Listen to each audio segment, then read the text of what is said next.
But yesterday we discussed the Hart Trophy race and where things stand in January. So perfect segue with Cale Makar to the Norris Trophy race. It's never too early to take a look at where we think that might be heading. So let's throw both of our ballots up on the screen as to where we'd stand at the moment.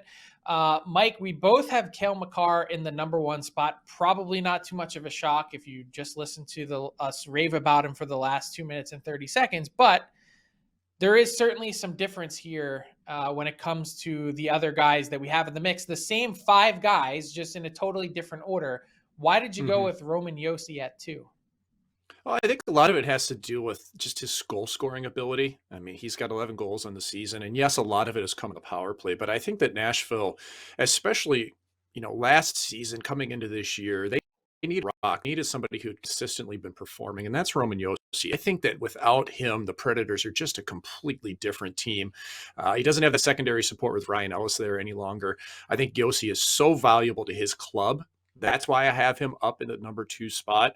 And it's kind of the same way with Adam Fox. Everything goes through Adam Fox at the blue line for the Rangers. He's only got 5 goals, but the guy's got plenty of assists to go with it. Ekblad plus 20, playing all the minutes, playing the best hockey of his career. And it's almost like we overlook Victor Hedman. So I really like Makar. I think Yossi is just as important to his club, if not more so. But right now, Makar, the way he's performing, is still my top guy. Yeah, I mean, Makar is a pretty easy choice, I think, at the moment. He Hmm. probably would have won the Norris last year had he played in more games in the shortened season. But I think with how few games there were, it was pretty amplified when he missed a pretty significant chunk of the season. But you see Makar's total 14 goals there. He is on track to be the first NHL defenseman to score 30 goals since Mike Green did it back in 2008 09. Paul Coffey was the last one before that, 1989. It hasn't happened all that often. Do you think he gets to 30 goals? And by the way, I just wanted to point out quickly, you said Ekblad plus 20 playing the best hockey of his career.